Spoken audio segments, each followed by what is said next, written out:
Good morning. Welcome to the Rotary Club of Hudson. My name is Marilyn Orr, President of the club, and we are thrilled to have you join us today. This meeting broadcast is available on HCTV, as well as our Rotary of Hudson YouTube channel and Facebook. Our club meets weekly using this digital platform, Zoom. When we meet in person, it's at Laurel Lake Retirement Community for breakfast. We hope to get back to that soon. We meet most Wednesday mornings from 7:15 to 8:30 a.m. So come out to join us for a meeting. We would love to have you as a guest. To learn more about Rotary, our club, and the impact we are having on our local community and the world, please visit our website, rotaryhudson.org. So enjoy this meeting today and help us share the message that Rotary opens doors of opportunity.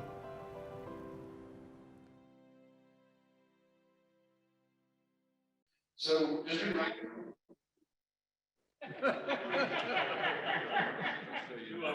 Good morning, everyone. Just a reminder, we have our cluster service project coming up on November 20th at Wood Hollow. We'll be planting some various varieties of trees on the property. There's two sessions, one from 10 to 12:30 and another one from 12:30 to 3:30. There's a sign-up form back out at registration. We certainly could use some help in the afternoon session. The morning session is starting to fill up with other members of our cluster. If anybody's available that Saturday afternoon with their spade and some work gloves to help plant some trees that we'll never be able to sit under, but somebody else will be able to sit under. Our fall fundraiser closes today, so if you didn't bring your forms or your check, please make sure you get those to Rich or I today. We need to place our orders for material before the end of the week, so we have it back for everybody by that first week of December. As a reminder that if you did sell anything, you still owe $100 to the club so that we can fund our scholarships for this upcoming senior class. Tomorrow is Veterans Day, so would all of our any and all of our veterans in the room please stand so we can recognize you? Come on, guys.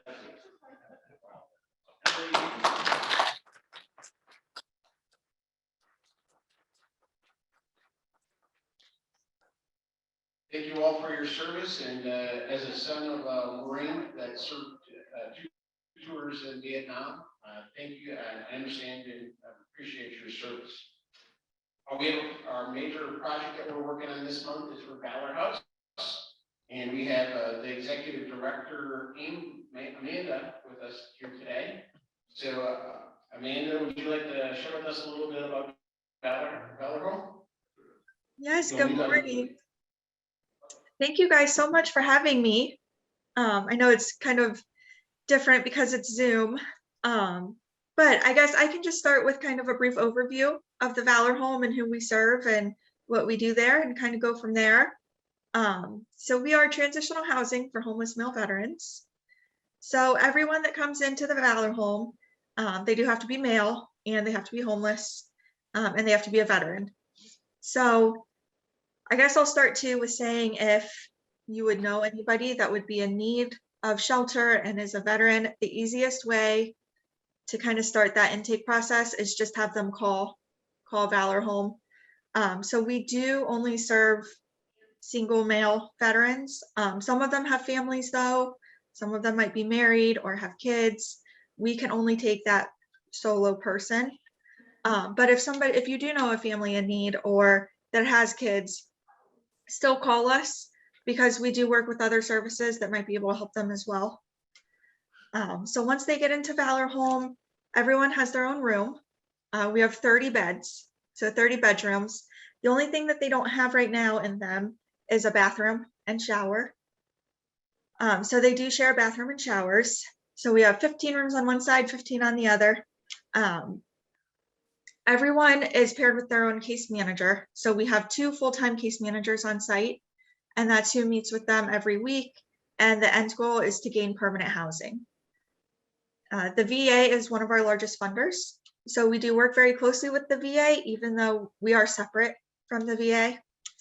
However, we do have a VA liaison, social worker come in once a week.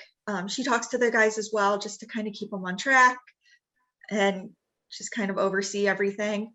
So that's what they work on typically, you know, during each week, is finding housing. A lot of the guys go, there's kind of three main ways that the guys go. They either use an AMHA voucher if they're looking in Summit County, a HUD-VASH voucher, which is part of AMHA but specific to veterans, or they might be working full-time and be over income, so they look for a place for market rate on their own. Some of the other things that we do include while they stay there are employment groups to help those guys not only get a job, but maybe they need help with like resume building or interviewing, things like that, or sustaining their job, their current job. So we do have employment groups and budgeting classes for that. Pre-COVID, we had a lot more expressive arts therapies offered, and we are getting back into that. So that has been amazing to see lately. So typically we would offer PTSD group, art therapy, music therapy, writing therapy, just the different expressive arts therapies throughout the week. So right now we are currently offering employment groups, art therapy, and writing therapy.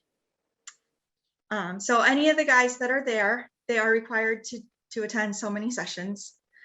And we do it that way just because a lot of the guys they've done the talk therapy or they're in talk therapy right now. So we don't want to kind of repeat that. So we try to get them involved as much as we can. We also had therapy ponies coming for a little bit. So they're taking a break for the winter, but they'll be back. We have a full-time cook. So she, breakfast is always kind of continental, grab and go. And then she preps and cooks lunch and dinner every day, Monday through Friday. And then weekend staff put out the lunch and dinner on the weekends. So we do provide 3 good meals a day. Also, when any of the guys come in, we have a donation room. So if they need whatever they need of like those essential basics, we provide. So we also have 2 laundry rooms. They have to do their own laundry, but we do provide the washer, the dryer, the soap, anything, irons, anything that you would need to do your own laundry.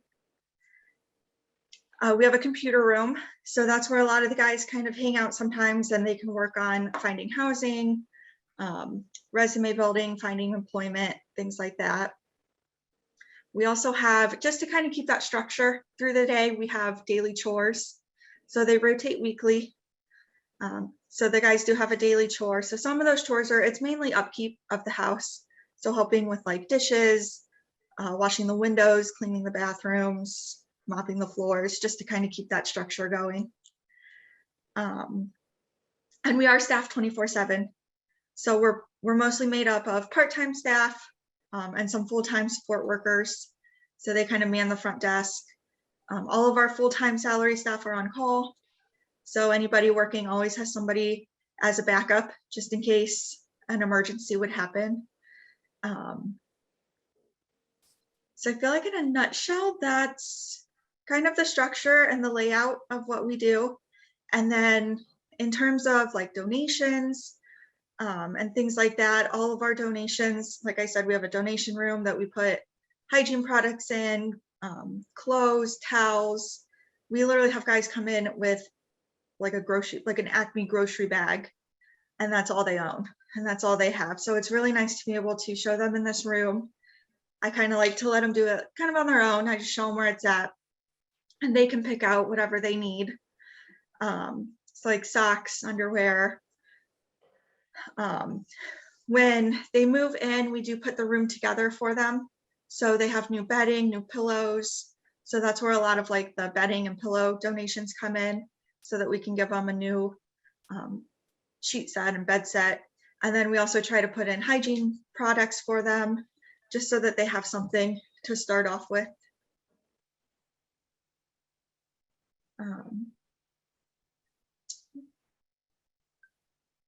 Well, Amanda, thank you very much for being willing to be here with us this morning. I know we have some items that we collected last week, and we have a few more items this week. Okay. Next week is our last week for our project for Valor Home. So if you haven't had a chance to bring in something, or of course, I'm sure they would not object to cash donations. So if you want to do those, next week will be our club's the last week that we'll be collecting items. And we appreciate everything that you do for that you're doing for our veterans, Amanda. And we certainly want to do what we can to support our veterans. Bill? Yes, thank you guys so much. And if anyone has any questions, feel free to reach out to me after. So how many vets are you serving on an annual basis? About 100. So usually the guys, which this statute is kind of going away right now, but it used to be 2 years was the max limit. We don't really like to tell them that or encourage that because they will get comfortable. But on average right now, I would say our guys are there for about 6 months, 6 or 7 months. Thank you very much for your work, and it is much appreciated in our community, and we'll look forward to doing what we can to support your efforts. Yes, thank you guys so much. A couple other quick announcements. There will not be a club meeting the Wednesday before Thanksgiving. Oh. I know everybody's disappointed. So, but if you probably came here, you probably could find breakfast with some of the residents, but they might look at you funny. So, not everybody. So okay. There will be a club board meeting immediately following today's meeting. The Rotary Foundation board will be meeting next week, immediately following our club meeting. And now I'd like to have Marilyn Orr and Thomas Petropoulos come forward for a new member induction.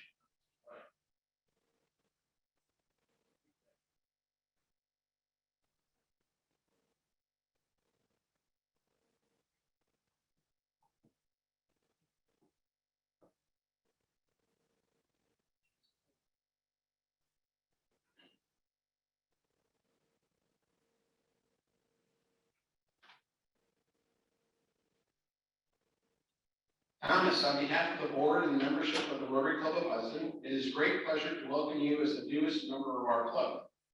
We look forward to the fellowship that we will share, as well as your participation in many club projects that make our community, country, and world a better place in which to live. Rotary is an organization of business and professional people pledged to uphold the highest ethical and moral standards. Rotarians believe that worldwide fellowship and peace can be achieved when business people unite with the Rotary motto of service above self. Rotary activities exemplify the charity and sacrifice that one would expect from people who believe that they have the responsibility to help others. Thomas, you have been chosen for membership in the Rotary Club of Hudson because your fellow members believe you to be a leader in our community, and because you possess the qualities to champion the message and principles of Rotary. You now become an ambassador of Rotary, carrying the ideals of service to all within the sphere of influence. Our community will know and judge Rotary by your character and service. We will also look to you for inspiration as we strive to become better Rotarians. We now ask your sponsoring Rotarian to vest you with a distinguishing badge of a Rotarian, the Rotary pin.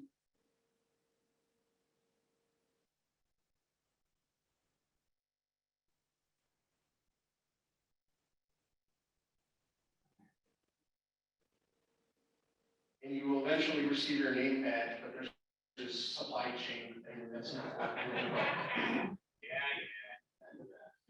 We ask that you wear your Rotary pin with pride, not only to all Rotarians, but you'll get fined by the fine master for not wearing it. Functions, but in many endeavors as a symbol of your commitment to the Rotary ideals and your recognition of your contributions toward a better world. Fellow Rotarians, please rise and welcome our newest Rotarian, Thomas Petropoulos.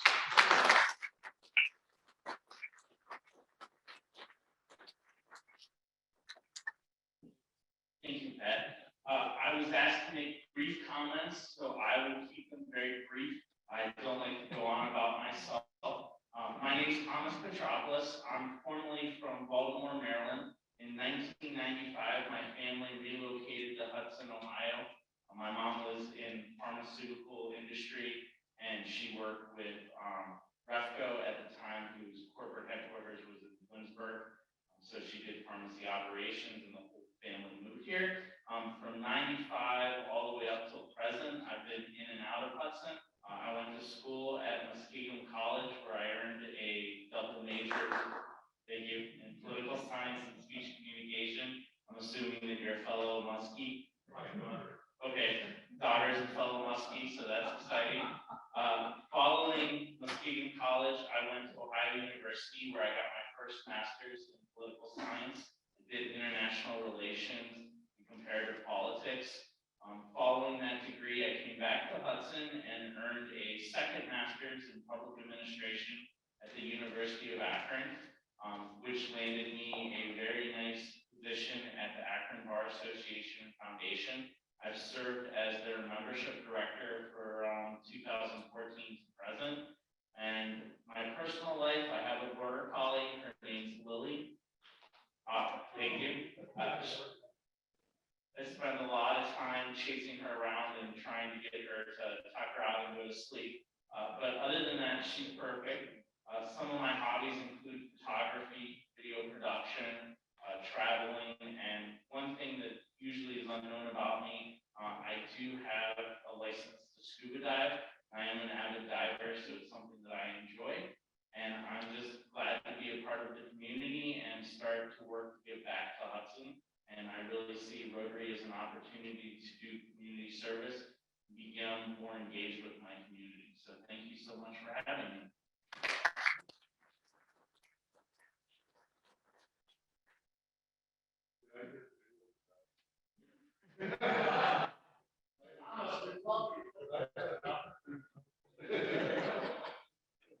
There are many eyes that brighten in the room as you were talking about that.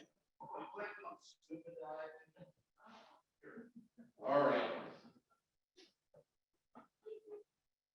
And I realized that I forgot a quote for today, but it's fitting that November being Rotary Month, that we have our quote from our current Rotary International President, Shakar Mehta. Only with more members and more participants can we serve more and change more lives.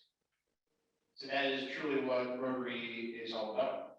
And today we have, for our program, we have an extra special program today. We're going to ask Dr. Joe Zapytowski and John Adams to come forward. And John's going to do one of his famous interviews with Dr. Joe and talk about his time as I'm sure in the military and as a veteran. So we'll ask Dr. Joe and John to come forward. Ready for this, Joe? No. Real service at school. Well, he sent me an email last night. Don't ask me these questions.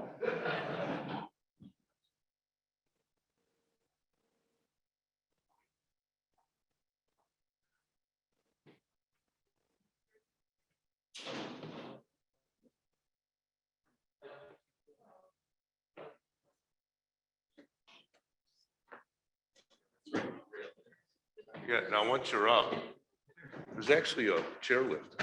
You got this. That was the hard part.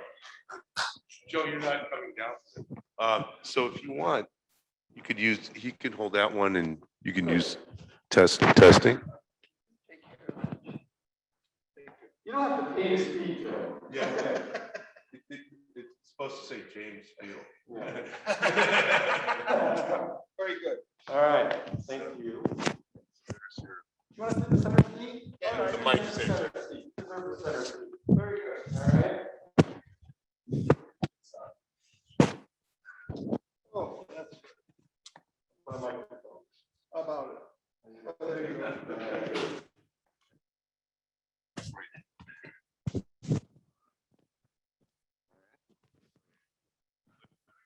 It's all good. We're a high budget operation here. I'm going to hold this. Okay. Dr. Joe. Yes, sir. It's such a pleasure to visit with you this morning. I think let's start with everyone in the room. that I wanted to thank all the veterans that stood, and especially now that you're up here on stage with me, thank you again for your service to our country. So Joe, as I was thinking about some questions, I first want to thank Marilyn Orr, who sent me a wonderful email yesterday and had some questions that she wanted to know. And as I reviewed them, I thought they were great questions. And so we're just going to kind of use those. But it's this woman, Marilyn, Orr. So I in today's day, we all have our smart devices, and we know what's going on anywhere in the world, any moment at time. Well, back when you were called into service and things were happening in the world, how were you all following what was going on in the world, and you were seeing that maybe it was going to be heading the way things headed? Well, I was always interested in history. That was my major. Was at AT. I was just a year into college, and I did get credit for the second semester because I was drafted May 10th, 1943. I had, with two friends a year earlier, the Army, the Navy, etc., looking to volunteer. Somehow nobody wanted it. So I went back. Did you all walk in with a beer in hand, possibly? Is that why they didn't want you? Or I'm only joking on that. So literally you went around, nobody wanted you, and then you get drafted, and then they wanted you, and you didn't have much of a choice about that at that point. Yeah, they weren't good options. And so Marilyn was asking, did you come in as an officer, or then help me understand, if you're drafted, are you enlisted then, or I guess you weren't enlisted. Okay. And so which branch were you, Joe? Army. Okay. And was that a good fit for you? And did anybody else in your family serve? My brother served in the Navy. My dad served in World War I in the Polish Army that was affiliated.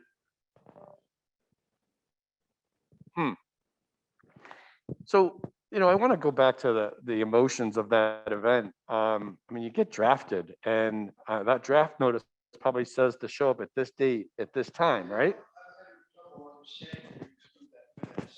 I'm happy to take my mask off. I thought about asking if it's okay if I took it off. So you get drafted, and I imagine a draft notice comes with a date and time to report, correct? And so, can you remember what it was like that night before at home? Oh, maybe you were still at college, but what was that like that night before you had to report? Yeah.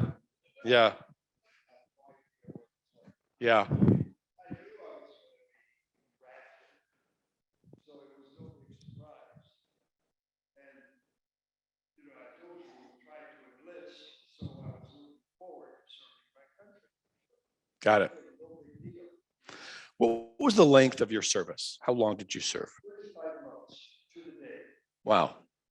And then what was your rank when you were discharged? A T5, that's a technical corporal. All right. And so Marilyn's question here is, did you grow up fast? Did I grow up fast? Yeah. Kind of an, I was 6'2" already. I get it. I'm not sure she was referring to your physical stature. I didn't know we were having a comedy show this morning. Yeah. But I guess what we're trying to find out were you afraid? Were you fearful, or were you afraid?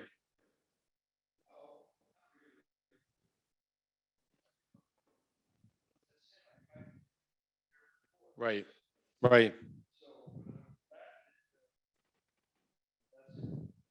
So take us to basic training. How was that? Basic. Like,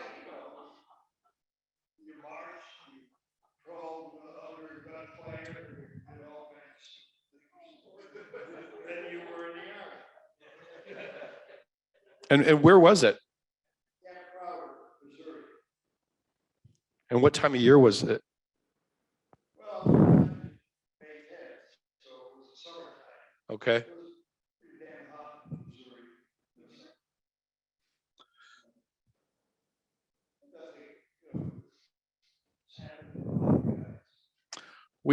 We've seen a lot of movies about drill sergeants. What's it like to have a drill sergeant?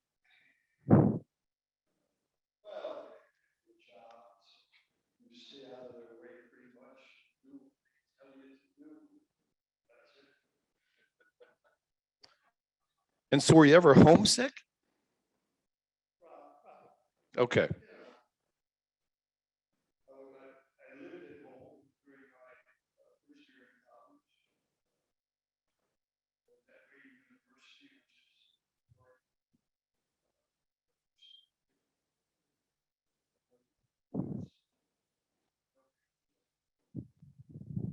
And you're 18 or 19 at that point? 18, but that was toward the end. It was May 10th. My birthday was in July. Okay. And Joe, you're going through basic, you're with your unit. Talk to us about those friendships that you formed in that time. That's such a long time ago. Yes, there was a guy by the name of Quick who was even taller than I. He was 6'6". We became close friends. Because my unit went overseas while I spent several months in an army hospital. And so I missed going overseas with my unit. But I finally made it. I served in England, France, Belgium, had a shower in the Panama Canal. That's the only shower I had in about 3 weeks. Wow. Stopped in Guinea, served in the Philippines, and moved to South Korea, so stopped at Okinawa. I slept in Japan and served in South Korea for 3 months, and then they sent me home. So you've served in both theaters. You were the But the Pacific Theater was post-war. Just as we got through the Panama Canal, they announced that Japan had surrendered. And I was certain that the boat would turn north, go to San Francisco. It did not turn north. They must have missed that email. Yeah. So, the communication is so fast with emails and texts. What was it like to get a letter from home? And how often did that happen? Communication, I thought, was pretty good. The letters were, a month, sometimes 2 months old, in transit from the States to the dry runs. But getting a letter from home, pretty good thing. All of us were very happy with communication. Sure. There's a question about what was the difference between European theater and the Pacific theater, but I think you maybe just answered that. The Pacific theater was post-war. Okay. Got it. So that's a pretty big difference. Any other differences that stand out? I was never, so to say, in the line of fire. We were pretty close to bombings and stuff like that, but I was never shot at, which is comforting. Yeah. I imagine that would be comforting. Yes. Yeah. Okay. So let's see. Let's talk about your your benefits as a veteran, did you use any of the GI Bill? Bachelor's, master's, and worked toward my PhD with my service accumulations. That was a great thing. I would have gone to college anyway, but that was a tremendous help. So with all your years of service and time to think about that, what would your words of wisdom to be to anybody contemplating serving our country, or even those that are currently serving our country? I think that's a duty we owe our country. To be of service to the people of this. Yeah. I'm curious, I have not had a chance to ask a veteran this question. You certainly fought for the United States of America. Well, you served. You served. You wore the uniform. All right. So you served for the United States of America, and you've certainly seen periods of division in the country over the years. How do you feel about that now? This country has always had division. I mean, luckily, it's a division between two parties. Mm-hmm. Right now, the Republican Party is flux for whatever reason. But I think it'll come through. And a third party now.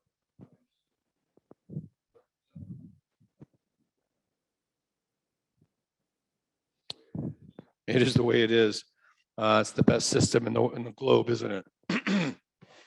So, how do you feel about maybe the idea that everybody, every young person, would provide 2 years of service to the country? I don't know, volunteer service. It was good for a lot of the guys that I knew. It brought some sense of unity, some sense of service to your country. So I would recommend it, really. Is there anything you're most proud of in your service to the country? Is there something that just, I mean, it's all honorable, Joe, but I doubt that. I doubt that. I think NEGI was extraordinary, but you're very humble. Any regrets? Any regrets? Any regrets? Anything you regret?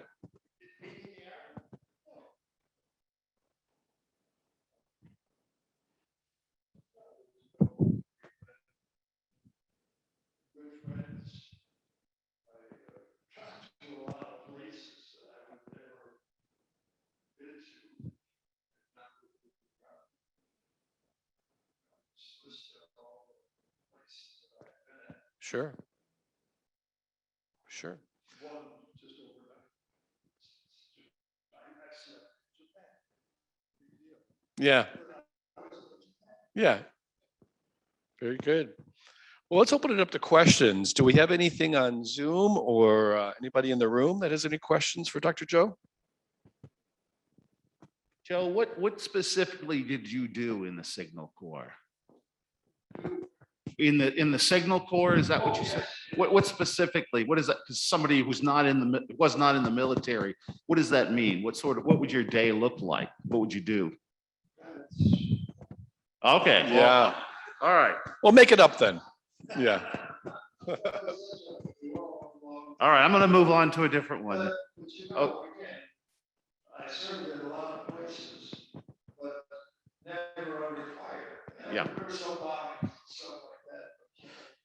I was never in really more than that. So it's basically communications, isn't it? I mean, it's, Yes. yeah. Single, right. Okay. And let me ask you, go on to something else. High school friends, did you lose any high school friends or or? No, you know, I don't know. Hmm. Yeah. Once I was drafted in the Army, there weren't any high school credits. In my limited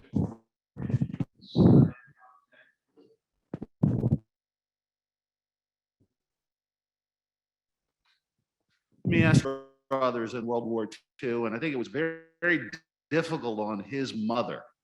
You know, she had a lot of anxiety about having her. You and your brother were in the military. How did she get through it? Well, I think she took it like most mothers did, with some anxiety. Yeah. I'm sure she prayed. She got through it probably better than we did. So mostly letters from her. Mostly letters you received were from her. Did you have a sweetheart at home too? Yeah.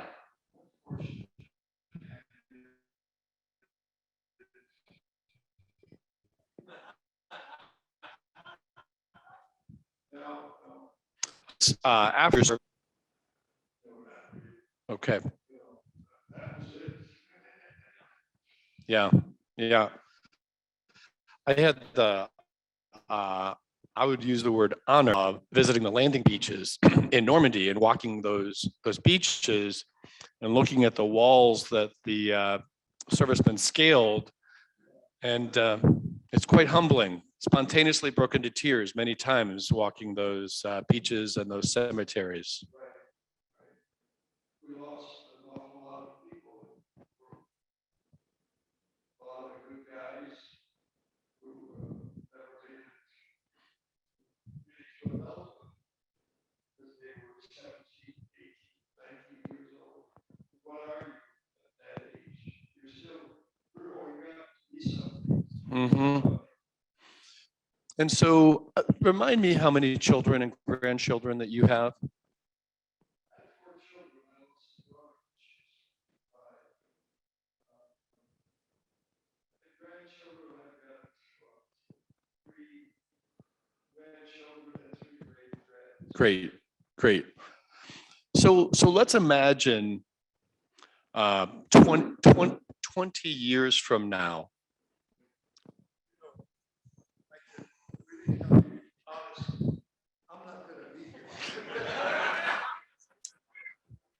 And thus the buildup to my question is let's imagine your grandchild pulls up this video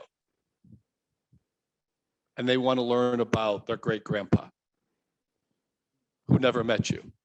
What would you want them to know about you? That I was an honest person.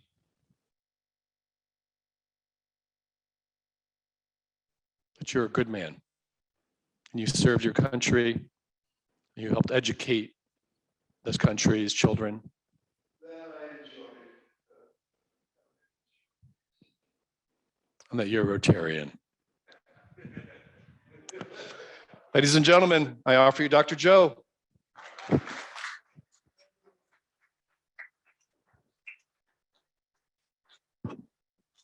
jokes? Okay.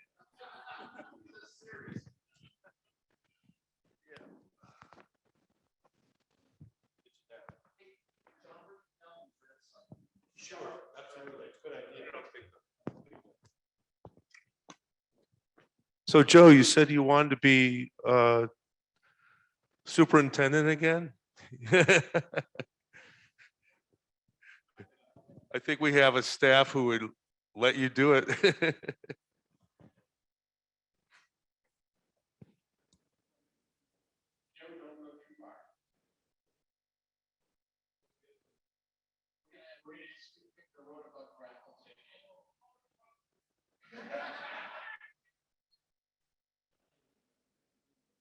Thank you very much, Joe. And the winning ticket that has an $8 payout, and our jackpot is up to $287. You almost blow your gas tank with that. 716-874, 716-874. All right. Oh, Bill, we're around. Give it to him, Becky. Yeah.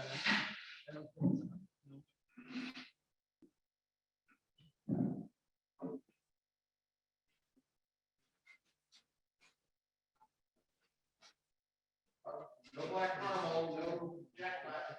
Oh, no, they take it back. They take it back. Yeah.